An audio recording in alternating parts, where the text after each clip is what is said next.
दोस्तों नमस्कार, मैं संजीव भार्गव, वर्कशॉप कैलकुलेशन और इंजीनियरिंग ड्राइंग अनुदेशक।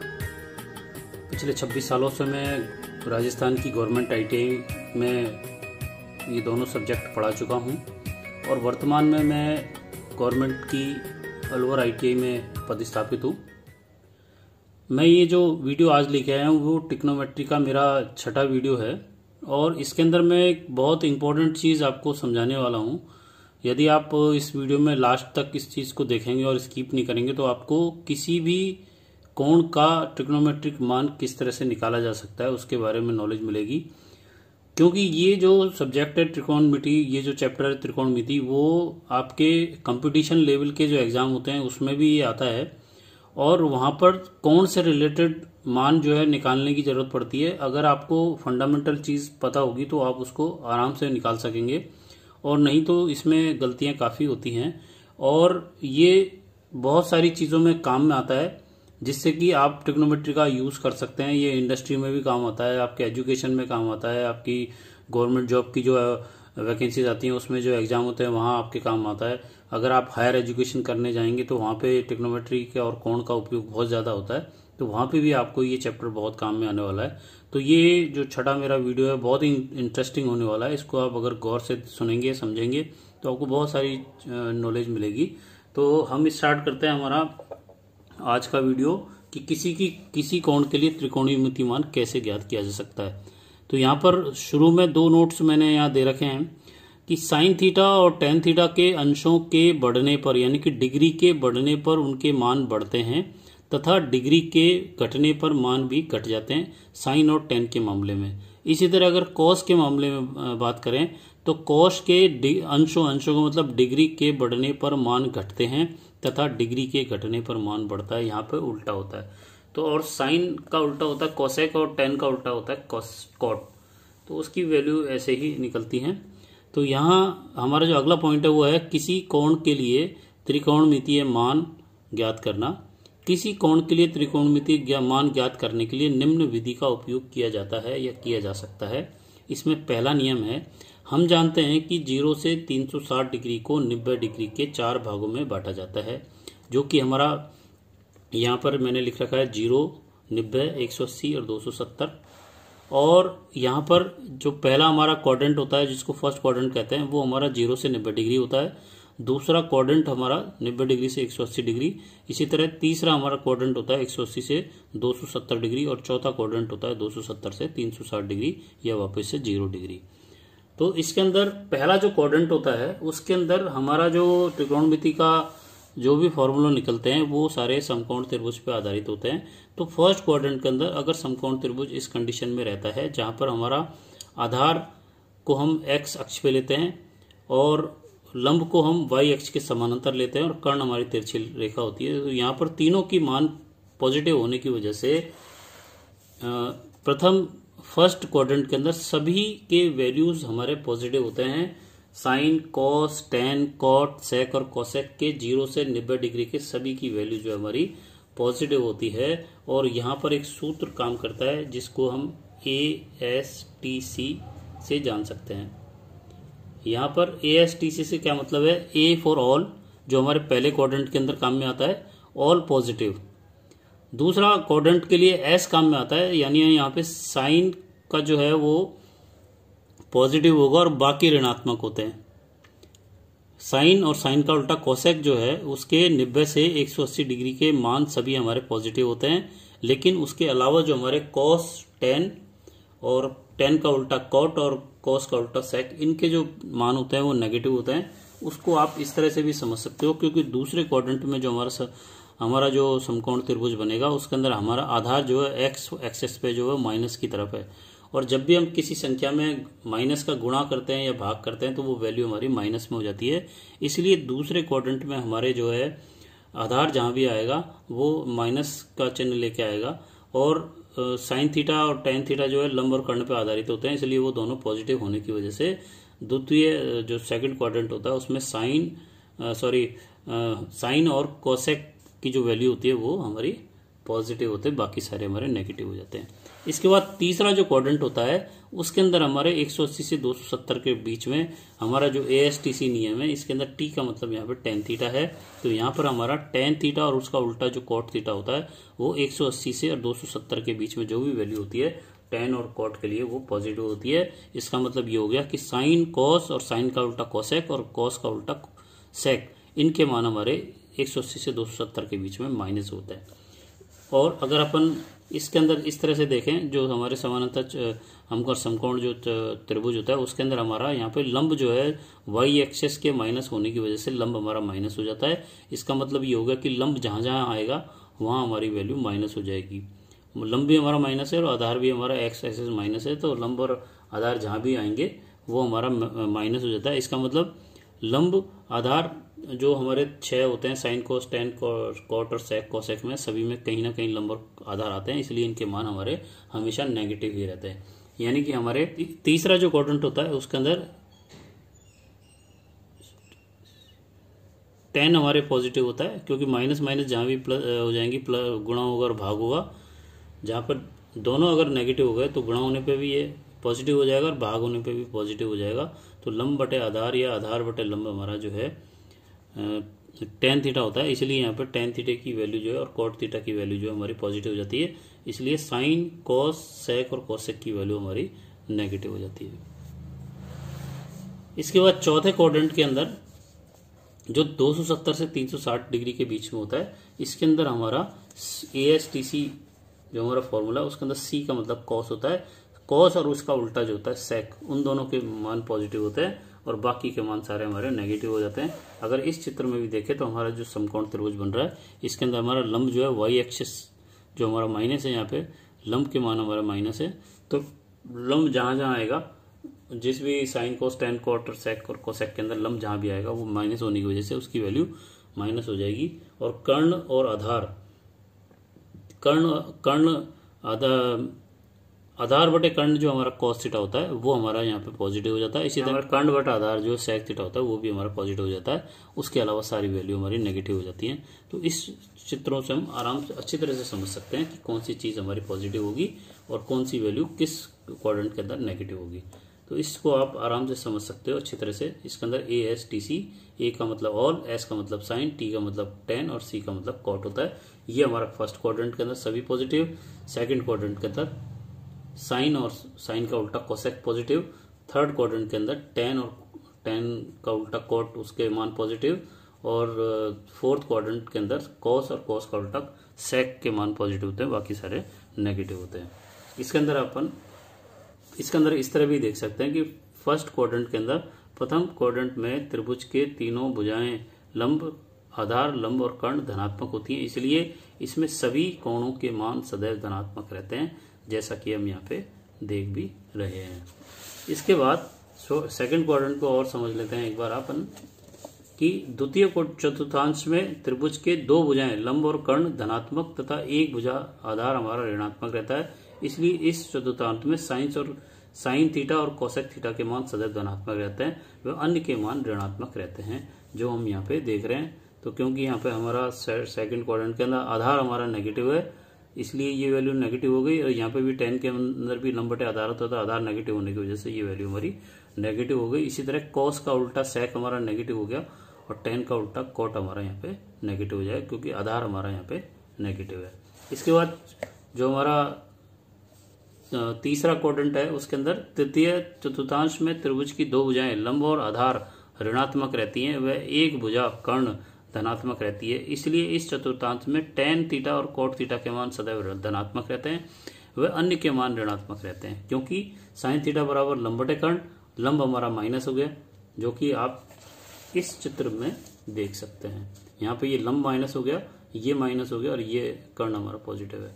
तो उस कंडीशन में हमारा लंब माइनस इसलिए साइन माइनस, कोस के अंदर हमारा आधार माइनस इसलिए माइनस, tan में हमारे दोनों नेगेटिव होने की वजह से ये पॉजिटिव हो जाता है, क्योंकि दो पॉजिटिव संख्या नेगेटिव संख्याओं को भाग देने पे भी वो पॉजिटिव आते हैं और गुणा करने पे भी पॉजिटिव आते हैं। इसलिए tan का उल्टा जो cot होता है उसमें भी दोनों वैल्यू हमारी नेगेटिव होने की वजह से और भाग होने की वजह से पॉजिटिव हो जाती है, बाकी की संख्या हमारी नेगेटिव होती है।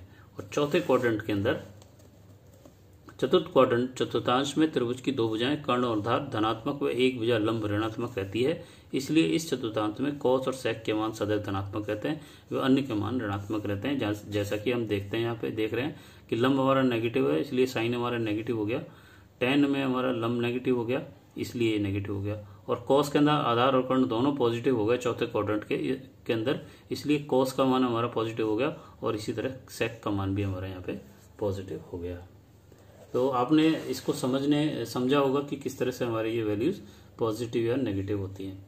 यहाँ पर एक निष्कर्ष निकलता है, इस निष्कर्ष को नियम ASTC से भी समझ सकते हैं। यहाँ A का अर्थ होता है ऑल एंगल, S का मतलब का अर्थ होता है साइन थीटा और उसका उल्टा कोसेक धनात्मक, T का अर्थ होता है यहाँ पे टेन थीटा और टेन का उल्टा कॉट थीटा धनात्मक, और C का अर्थ होता है यहाँ पे कॉस थीटा और कॉस का उल्टा सेक थीटा, वो हमारे धनात्मक होते हैं, जो हमारे ASTC नियम मैंने आपको अभी बताया है।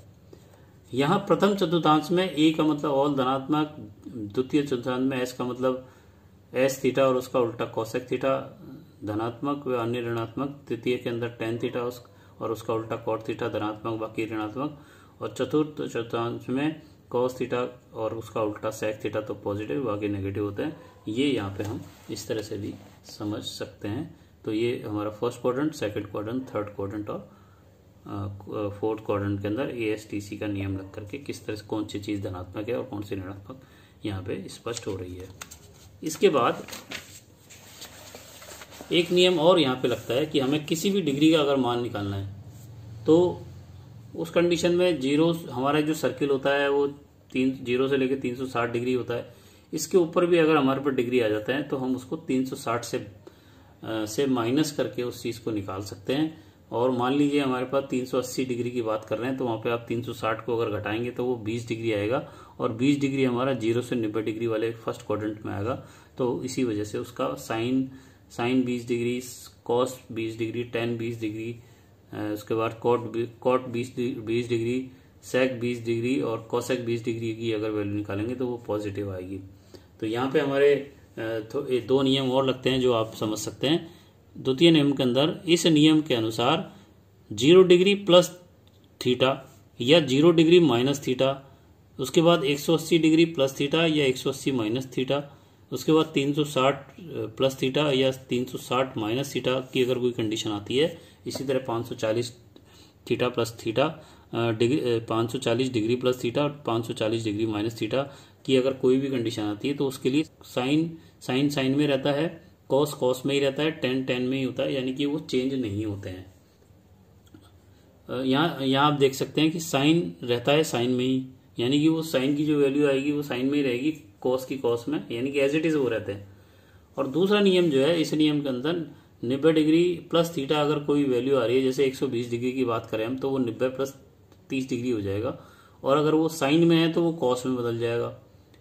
यानी मैं भी इसके उदाहरण भी आपको आगे समझाऊंगा, उससे आपको समझ में आएगा कि क्या मैं कहना चाह रहा हूँ। यहाँ पे 90 डिग्री प्लस थीटा या 90 डिग्री माइनस थीटा, इसी तरह 270 degree plus theta minus theta, 450 degree plus theta minus theta के लिए अनुपात इस प्रकार बदलते हैं। साइन बदल जाता है कॉस के अंदर, कॉस बदल जाता है साइन के अंदर, इसी तरह से टेन बदल जाता है कॉट के अंदर, कॉट बदल जाता है टेन के अंदर, और सेक बदल जाता है हमारा कोसेक के अंदर, कोसेक बदल जाता है हमारा सेक के अंदर।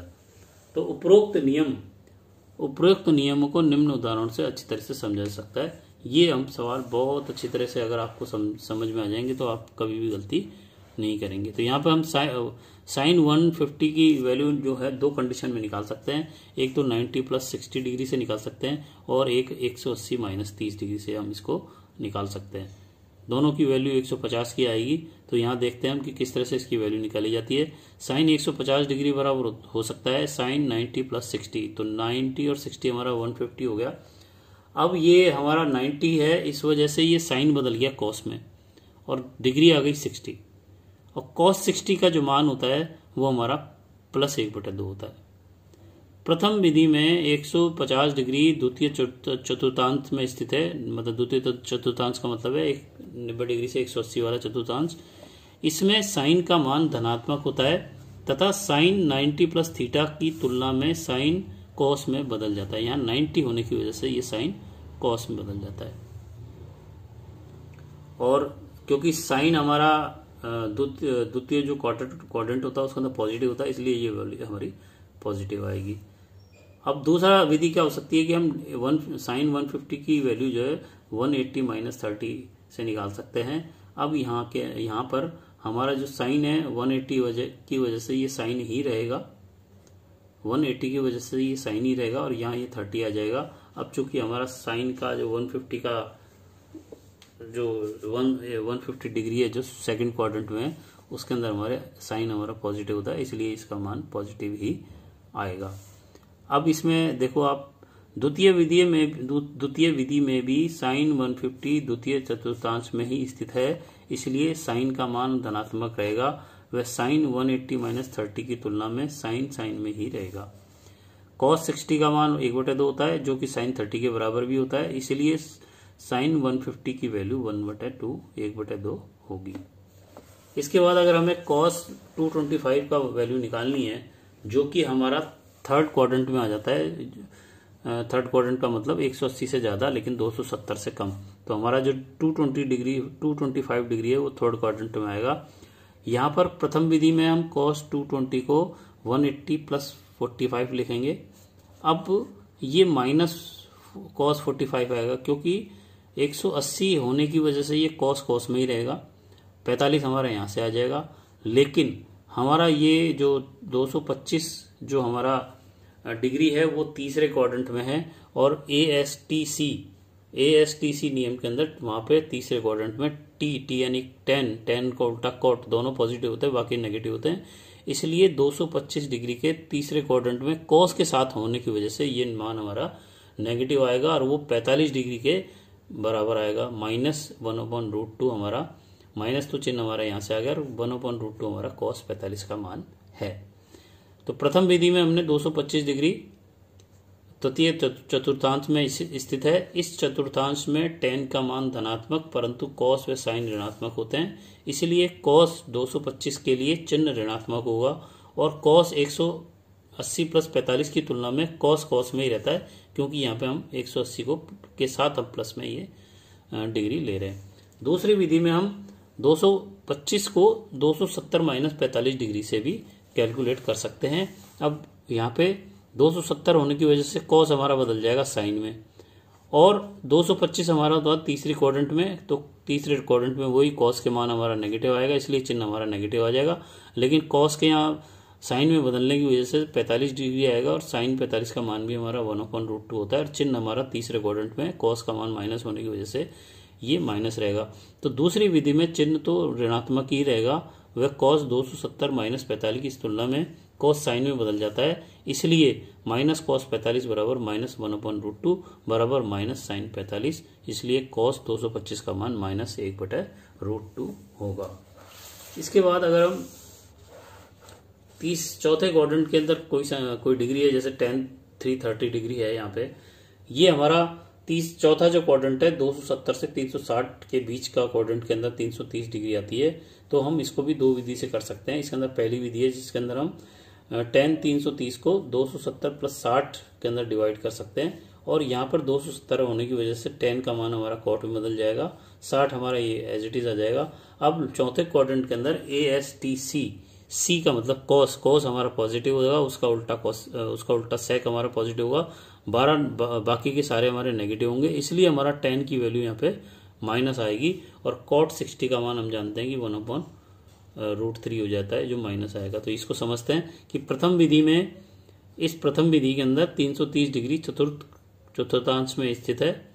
इस चतुर्थांश में cos धनात्मक परंतु sin व tan ऋणात्मक होते हैं, इसलिए tan 330 के लिए चिन्ह ऋणात्मक होगा, वह tan 270 प्लस 60 की तुलना में tan cot में बदल जाएगा।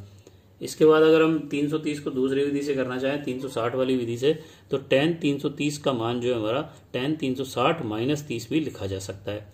उस कंडीशन में माइनस tan 30, ये माइनस इसलिए आया क्योंकि हम चौथे क्वाड्रेंट में चल रहे हैं और tan के साथ चल रहे हैं, तो चौथे क्वाड्रेंट में tan हमारा माइनस होता है और यहाँ 360 होने की वजह से tan हमारा tan में ही रह जाता है, तो tan 30 का मान 1/√3 होगा जो कि माइनस के साथ आएगा। तो यहाँ द्वितीय विधि में 330 के चिन्ह को माइनस ऋणात्मक ही रहेगा, वह tan 360 की तुलना में tan tan में ही रहेगा। तो tan 30 डिग्री बराबर -1/√3 बराबर cot 60 या tan 330 बराबर -1/√3, ये हमारा यहाँ पे उत्तर हो जाएगा। इसके बाद अगला जो उदाहरण है उसके अंदर छोटे छोटे से सवाल लिए गए हैं जो आपको सवालों को समझने में आसानी रहेगी। यहाँ पर पहला सवाल है sin 30 और दूसरा सवाल है sin 210 के मान को ज्ञात करो। sin 30 को हम दो कंडीशन में लिख सकते हैं। पहली कंडीशन है 90 - 60, तो ये पहले क्वाड्रेंट में इसलिए पॉजिटिव होगा। sin 90 है, 90 के अंदर हमेशा साइन कॉस में बदल जाता है, तो पॉजिटिव cos 60 का मान 1/2 आ जाएगा। चिन्ह प्लस वह sin 90 - 60 के कारण cos में बदल जाएगा। चिन्ह तो प्लस होगा लेकिन sin 90 की वजह से साइन हमारा cos में बदल जाएगा।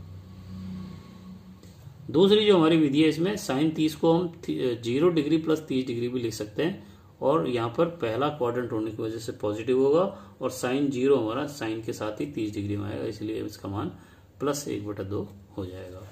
इसके बाद हम sin 210 डिग्री अगर मान निकालें तो आप देखेंगे कि इसको भी हम दो तरह से कर सकते हैं। sin 180 + 30 degree.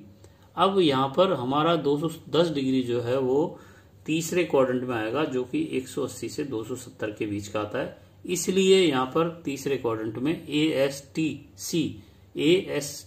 का मतलब tan हमारा पॉजिटिव होता है, बाकी नेगेटिव होता है, इसलिए साइन के वैल्यू हमारी माइनस आएगी और 180 की वजह से साइन का साइन ही रह जाएगा, तो ये sin 30 का मान हमारा -1/2 होता है। तो यहाँ पर चिन्ह माइनस आएगा तीसरे क्वाड्रेंट की वजह से, साइन की वजह से, और 180 की वजह से साइन में रह जाएगा। इसके बाद हम 210 को दूसरी तरह से भी लिख सकते हैं, sin 270 - 60 डिग्री। तो वही हमारा तीसरे क्वाड्रेंट की होने की वजह से माइनस आएगा, 270 होने की वजह से साइन हमारा cos में बदल जाएगा और 60 हमारा ये, तो cos 60 का मान 1/2 होता है जो माइनस के साथ आएगा। इसके बाद दूसरा उदाहरण, और इसके अंदर उदाहरण में ले रहा हूँ cos 60 और cos 240 के मान ज्ञात करो। अब cos 60 को हम दो कंडीशन में लिख सकते हैं, cos 60 बराबर cos 90 - 30। अब क्योंकि cos 60 हमारा फर्स्ट क्वाड्रेंट में है जहाँ पे सभी के चिन्ह पॉजिटिव होते हैं तो ये पॉजिटिव आ जाएगा, और यहाँ पे 90 होने की वजह से ये cos हमारा साइन में बदल जाएगा, तो ये 30 डिग्री हमारा साइन के साथ आएगा और जिसका मान 1/2 होता है। दूसरा cos 60 को हम cos 0 + 60 भी लिख सकते हैं, तो यहाँ पर cos जो है वो 0 होने की वजह से cos में रह जाएगा और चिन्ह हमारा पॉजिटिव, तो cos 60 का मान 1/2 आएगा। इसके बाद 240 की वैल्यू अगर हमें निकालनी है तो इसको भी हम दो तरह से कर सकते हैं, cos 180 + 60 डिग्री बराबर, अब क्योंकि ये 240 हमारा फिर से तीसरे क्वाड्रेंट पे चला गया जहां पर AST हमारा पॉजिटिव होगा बाकी नेगेटिव, तो cos और साइन होने की वजह से यहाँ नेगेटिव आएगा तो चिन्ह नेगेटिव आ गया। अब ये 180 होने की वजह से ये cos हमारा cos में रह गया और 60 हमने यहाँ से ले लिया, तो -cos 60 का मान 1/2 आएगा। और दूसरी विधि में इसको हम 270 - 30 कर सकते हैं, तो यहाँ पर वही तीसरे क्वाड्रेंट में cos हमारा माइनस रहेगा, 270 की वजह से cos हमारा साइन में बदल जाएगा, 30 हम यहाँ से लेंगे, साइन का 30 का मान 1/2 होता है माइनस के साथ, तो हम इसको इस तरह से सॉल्व कर सकते हैं। इसके बाद अगले और मैं उदाहरण ले रहा हूँ दो, जिससे और आपको फंडामेंटल क्लियर हो जाएंगे। तो यहाँ एक है tan 45 और tan 225 के मान ज्ञात करो। तो tan 45 को हम दो तरह से लिख सकते हैं, tan 0 + 45 पहला क्वाड्रेंट होने की वजह से सारे जो साइन cos tan होते हैं सारे त्रिकोणमितीय मान प्लस में होते हैं और tan 45 का मान 1 है, इसलिए 1 लिखा जाएगा। और दूसरा यहाँ पे tan 45 को हम 90 - 45 भी लिख सकते हैं, पहला क्वार्टर होने की वजह से चिन्ह हमारा पॉजिटिव, tan हमारा 90 के साथ cot हो जाता है तो cot 45 का मान भी 1 होता है। इसके बाद tan 225 डिग्री की अगर बात करें तो हम इसको दो तरीके से लिख सकते हैं, जिसमें पहला है 180 + 45। अब ये तीसरा क्वाड्रेंट होने की वजह से यहाँ पे AST हमारा tan थीटा पॉजिटिव होगा, इसलिए चिन्ह हमारा पॉजिटिव आ गया, और tan 180 की वजह से tan का tan रह जाता है तो tan 45 का मान 1 होता है। इसी तरह अगर 225 को हम 270 - 45 लिखेंगे तो तीसरे क्वाड्रेंट होने की वजह से यहाँ पे पॉजिटिव आएगा, 270 होने की वजह से tan हमारा cot में बदल जाएगा, जो हमने यहाँ पे नियम पढ़ा था और कॉट 45 का मान हमारा +1 हो जाएगा। तो इस तरह से आपने देखा कि किस तरह से हम किसी भी डिग्री का मान निकाल सकते हैं। इसके बाद त्रिकोणमिति में हमारे 3 सूत्र और होते हैं जो बहुत इंपॉर्टेंट होते हैं, कई बार काम में आते हैं त्रिभुज के क्षेत्रफल ज्ञात करने में। तो वो हम समझ लेते हैं कि यदि किसी त्रिभुज की 2 भुजाएं और उनके बीच का कोण दिया हो तो त्रिभुज का क्षेत्रफल त्रिकोणमिति के सूत्र द्वारा ज्ञात किया जा सकता है। इस त्रिभुज के बिंदु ए के सामने वाली भुजा स्मॉल ए, बिंदु बी के सामने वाली भुजा स्मॉल बी और बिंदु सी के सामने वाली स्मॉल बी सी भुजा कहलाती है। तो ये यहाँ पे एक त्रिभुज दे रखा है। बिंदु बी होता है वही बिंदु कोण बी होता है, बिंदु ए होता है उसी का वही कोण ए होता है और बिंदु सी होता है वही कोण सी होता है। तो सी के सामने वाली भुजा स्मॉल सी, बी के बिंदु के सामने वाली भुजा स्मॉल बी और ए के सामने वाली भुजा स्मॉल ए कहलाती है। त्रिभुज के क्षेत्रफल का नियम लगेगा बराबर 1/2 ए बी साइन सी, यानी कि ए बी और इनके बीच का कोण साइन सी, बी और सी भुजा उनके बीच का कोण साइन ए और ए और सी उनके बीच के कोण साइन बी के साथ 1/2 के साथ चलेगा। तो यहाँ त्रिभुज के भुजाओं और कोण की सहायता से हम उसका क्षेत्रफल ज्ञात कर सकते हैं। इसके बाद अगला पॉइंट है साइन नियम और कोसाइन नियम के प्रयोग से त्रिभुज का निर्धारण। Solution of triangle using sine rules and cosine rules. Sine नियम और कोसाइन नियम से किसी भी त्रिभुज के अज्ञात मान जैसे त्रिभुज की भुजाएं, भुजाओं के बीच का कोण और त्रिभुज के क्षेत्रफल का मान ज्ञात किया जा सकता है। जिसमें पहला नियम है साइन नियम। साइन नियम क्या कहता है कि किसी त्रिभुज के कोणों का साइन उसके सामने की भुजाओं अभिमुख भुजा के समानुपातिक होता है। इसका मतलब क्या है कि अगर हम भुजा ए लेंगे तो नीचे हम साइन ए लेंगे, भुजा बी लेंगे उसका अनुपात में साइन बी लेंगे और भुजा सी लेंगे तो उसका अनुपात साइन सी लेंगे। इसके अंदर देखें आप कि अगर ए आप ले रहे हो तो उसके बटे में आएगा साइन ए, इसके सामने वाला कोण। अगर यहाँ पे स्मॉल बी ले रहे हो तो इसके नीचे आएगा साइन बी और अगर आप भुजा सी ले रहे हो तो इसके नीचे अनुपात में आएगा साइन सी। तो ये साइन का नियम कहलाता है जो कि हमारे त्रिभुज के भुजाओं को और कोण का मान ज्ञात करने में बहुत उपयोगी साबित होता है। उसके बाद हमारा कोसाइन का नियम होता है कि कोसाइन नियम किसी त्रिभुज के किसी कोण की कोसाइन और भुजाओं के संबंध को व्यक्त करता है। तो इसमें कॉस थीटा ज्यादा काम में आता है। तो यहाँ पे कॉस ए बराबर हमारा होता है b² + c² - a²/2bc। तो यहाँ पे अगर a ले रहे हो आप तो a माइनस में आएगा और यहाँ पे a नहीं आएगा, ये ध्यान रखने वाली बात है। अगर कॉस a ले रहे हो तो यहाँ b² + c² माइनस में a² और यहाँ पे 2bc आएगा। यहाँ कॉस b ले रहे हो तो आपका -b आएगा और b यहाँ नहीं आएगा, दोनों समझ लो इस बात को। तो यहाँ पे c² + a² - b²/2ac आएगा, यहाँ पे b नहीं आया। और इसी तरह हमारा अगर cos c लेते हो तो उस कंडीशन में ये a² + b² - c² आएगा और बटे में 2ab आएगा। तो बहुत आसान है। यहाँ पे साइन का नियम a के सामने a के अनुपात में साइन है, b के अनुपात में साइन b और c के अनुपात में साइन c। और यहाँ अगर cos ले रहे हो तो आपका a माइनस आ जाएगा और यहाँ पे a नहीं आएगा। दोनों चीजें इस तरह से चलेंगी जिससे कि आपका नियम को याद करना आसान हो जाता है। और ये नियम आपको बहुत सारे सवालों में उपयोग करने को आएगा और ये बहुत सरल है। आपको कोई भी नियम अगर नहीं लग रहा हो, कोई भी सूत्र आपको याद नहीं आ रहा हो तो इससे आप भुजा भी याद कर सकते हो, कोण भी याद कर सकते हो और ऊपर वाले जो सूत्र है इससे आप त्रिभुज का क्षेत्रफल ज्ञात कर सकते हो। ये बहुत इंपॉर्टेंट सूत्र हैं। तो ये वीडियो ऑलरेडी मेरा बहुत लंबा हो चुका है, इस वीडियो को मैं यहीं समाप्त करता हूँ। इसी तरह के वीडियो मैं आपको और लेके आऊँगा जिसके अंदर बहुत बारीक चीज़ें आपको समझाने का प्रयास करूँगा जो आपके कंपटीशन लेवल के एग्जाम में बहुत उपयोगी है, बहुत काम आएगा। चाहे आप इसको कंपटीशन लेवल में ले जाओ इस चीज़ को, चाहे आप इसको कंपनियों में ले जाओ, ये सब जगह आपके काम करता है। और अगर हायर एजुकेशन में जाते हो, पॉलिटेक्निक में एडमिशन लेते हो या बीटेक करते हो तो वहाँ भी आपके बहुत काम आएगा। तो ये वीडियो मेरा यहीं समाप्त हो रहा है। अगर आपको ये मेरा वीडियो अच्छा लगा, मेरा समझाने का तरीका अच्छा लगा तो आप इसको मेरे वीडियो को बार बार देखें, लाइक करें और अपने दोस्तों को शेयर करें। अगर आप पहली बार मेरे इस चैनल पे आए तो उसको सब्सक्राइब करें और बेल आइकन को क्लिक करें जिससे कि आपको मेरे जो समय समय पे वीडियो आते हैं वो आपको मिलते रहें, जिससे आप उसका लाभ उठा सको। धन्यवाद। जय हिंद, जय भारत, नमस्कार।